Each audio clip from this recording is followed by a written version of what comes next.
Flowers. Joey Flowers. Yeah. Is that what they're doing? Joe, That's what they're calling him. You know what I call him? Joe Thorough. Yeah. Joe Thorough. Yeah, I wish that was his nickname. That was a good nickname. It was. Right. But anyway, I don't care if you got some swag if you want to be fly, right? Like he was doing that with the mink and the chains. I like all that and the Cartier, but it's just an issue of taste. Dude, you didn't pull that off, man. That looked bad. The flower outfit looking like the Riddler, coming into the game with everything matching top to bottom. It was a swing and a miss fashion-wise. It was. I mean, but it's okay. He for sure struck out. Oh, definitely. Yeah. But again, Jay, he's a quarterback. Everything needs to be clean. Nice and solid, Tom Brady-like, Peyton Manning-like, Randall Cunningham. Cam Newton would still be starting if he would have. There's no way you say Tom Brady, Peyton Manning, and Joe Burrow in the same sentence style-wise. He's nowhere close to them, though. That's why we rock with them, though, Keith. But you missing my point, Joe Burrow's that dude.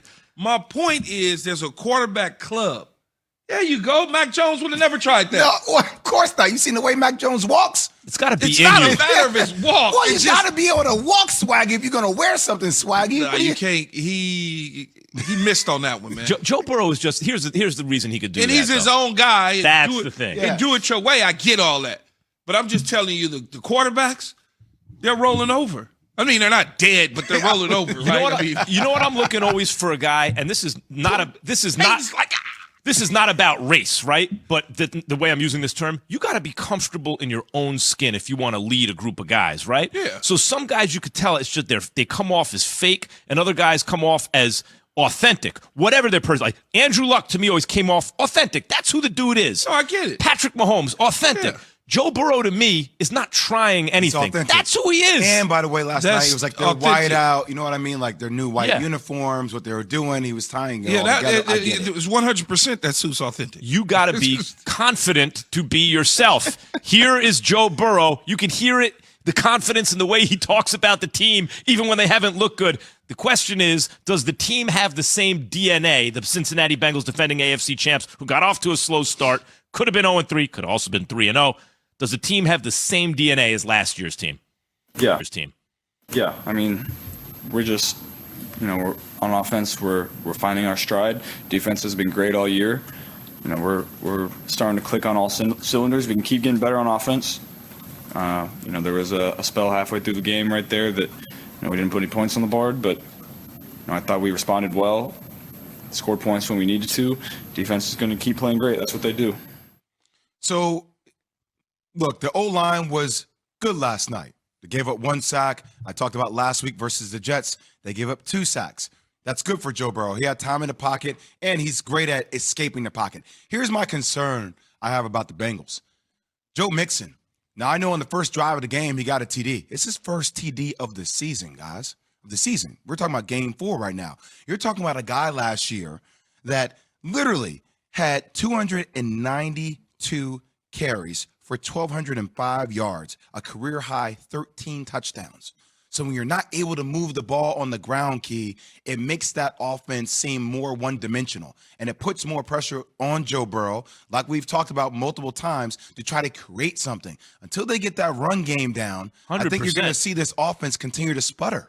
Key, last night, the goal line plays, but to me, that's a lot of pass blocking and play calling. Everyone knows what you're trying to do.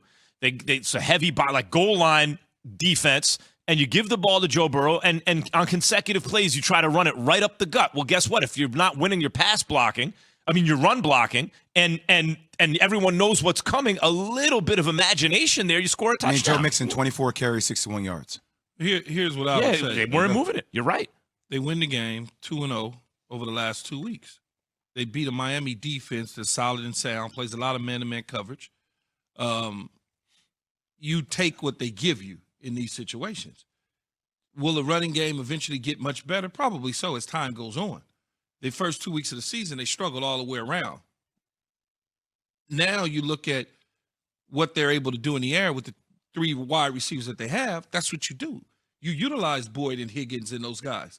He Jamar found Chase. Boyd late in the game. So that's what you do. Eventually, they'll try and slow that down. It'll open up the holes necessary for Joe Mixon. We're only in the 4th week of the season. This is what I like to see with football teams. I like to see. I'm seeing something. You're showing me something. You're showing me you got off to a slow start. You tried to make a late comeback in week 2, I think it was. Then all of a sudden, you win against the Jets, and you look like you're supposed to. You did what you're supposed to do. You did what you're supposed to do against the Miami Dolphins. Now you move on to the next game in the 5th game, and let's see what that looks like. Then before you look up, you're stacking them wins. You put them in your pocket.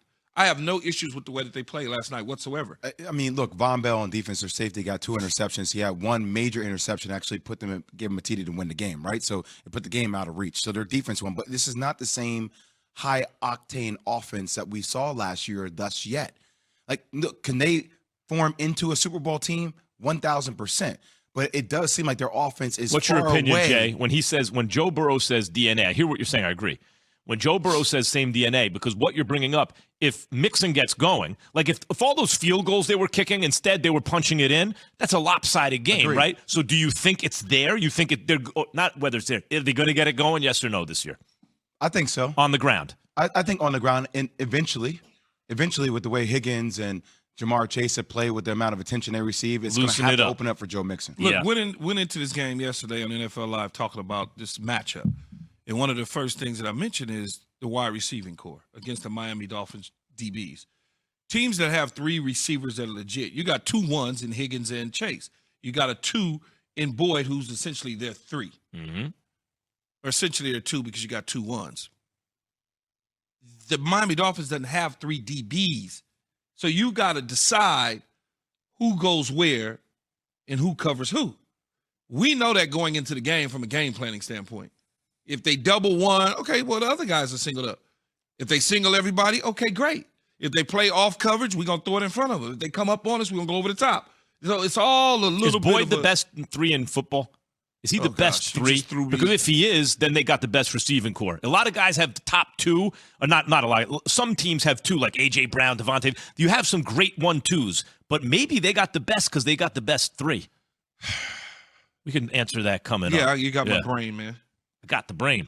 Well, Joe Burrow and the Bengals were in the zone just enough last night to beat the Dolphins. Get in the Zone is brought to you by AutoZone. Get in the Zone, AutoZone. We're going to get you set for 4 of the biggest games of the NFL weekend. That's after Jay has this from FanDuel. Football season is underway, so now is the perfect time. Goes into every one of those decisions that, you know, it starts with your medical staff, but then there's independent specialists that look into it too. There's an entire protocol, and then you're talking to the player as well. So probably, I don't know, 5 or 6 different layers of a process and decision making, like you do with all players. Well, that's the coach. Key, you said the NFLPA is going to have an issue here. Here's the statement from last night. Quote, player health and safety is at the core of the union's mission. Our concern tonight is for Tua, and we hope for a full and speedy recovery. Our investigation into the potential protocol violation is ongoing. I mean, Jay, I think, brings up a good, like it leads to a good point, which is, Jay and Key, because medical science is inexact, and you could always figure out a way to get around a test or something, right? Especially, by the way, in a full contact sport where you're going to have to. You got to use some common sense. If I know sitting on my couch looking, that dude's bell is wrong when his legs go, I know something neurological is going on. I know. It's like when KD hurt it's his calf. Guys, that's an Achilles, or it's about to be, right? Sometimes common sense has got to take over, I think, in these situations.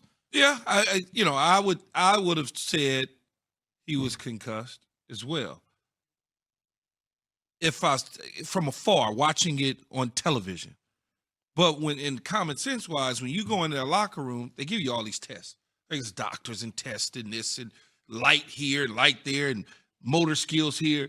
And again, he failed the walking test when he got up. He was walking, and then all of a sudden he went ragdoll. At that point, it was a wrap. But also, it was a wrap. When you hurt, we've hurt our backs before. I've hurt my back before. What's the first thing you grab when you hurt your back? Your back.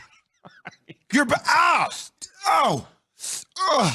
Like your knee doesn't buckle because you're back. Jay, you've been boxing since you were a little kid, man. Yeah. If you're in the gym and a dude gets hit and he thinks he's okay, sometimes there's a delayed reaction, then his legs go. He can still steady himself, stay on his feet. Man. But who doesn't know what that is? Everyone knows what that is. Yeah, but I guess, I mean, I don't know all the fine details, but I guess at some point when the player passes all the tests at that point in time, you clear him, he goes back out there. You get to play him if you choose, right? Player health and safety. We're going to continue to discuss this throughout the day. More Keyshawn, J. Will, and Max next.